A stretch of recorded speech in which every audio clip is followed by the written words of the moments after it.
Dans Solo Leveling, Kumamoto devient incontrôlable, mais juste avant qu'il ne puisse écraser Cha-Ae-in, Jin-woo apparaît, attrapant son pied et lui disant que ce n'est qu'une compétition et qu'il n'y a pas besoin d'une telle soif de sang.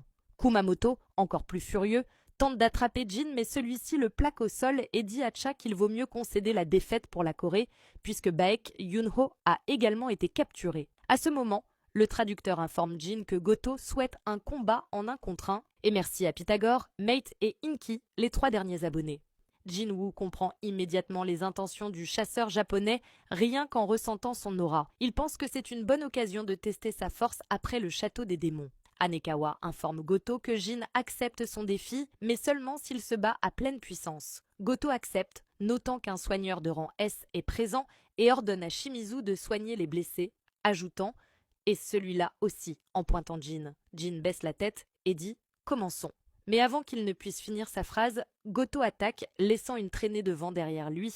Jin esquive facilement, ce qui irrite le chasseur japonais, qui affirme que Jin ne pourra pas le tromper et qu'il dévoilera tous ses secrets. Goto attaque encore et encore, mais Jin esquive avec un sourire moqueur, fou de rage. Goto pense que s'il ne combat pas à pleine puissance, il risque de perdre, alors il décide de tuer Jin. Le monarque des ombres reçoit une légère coupure à la joue tandis que le système l'alerte de la présence d'un individu dégageant une soif de sang intense.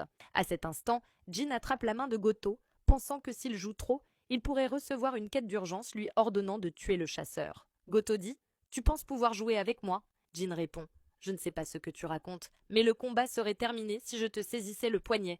Et même toi, tu ne voudrais pas que ça se termine ainsi, non ?» Il s'apprête à attaquer à nouveau, mais avant qu'il ne puisse le faire, Cha-Hae-in et Baek Yunho retiennent Jin, tandis que Minoru stoppe Goto et que Kei crée un bouclier de glace entre eux. Il rappelle que Goto doit diriger les chasseurs japonais sous peu et que la Corée porterait la responsabilité s'il était blessé ici. Les combats d'entraînement sont donc arrêtés pour la journée. Jin-woo se dit qu'il est peut-être allé un peu trop loin, mais il réalise que même les rangs S n'ont pas détecté les soldats cachés dans leurs ombres. Il interroge Gun-hee sur le raid de Jeju tandis que Anekawa appelle Goto, qui reste sous le choc. L'arc continue, abonne-toi pour la suite.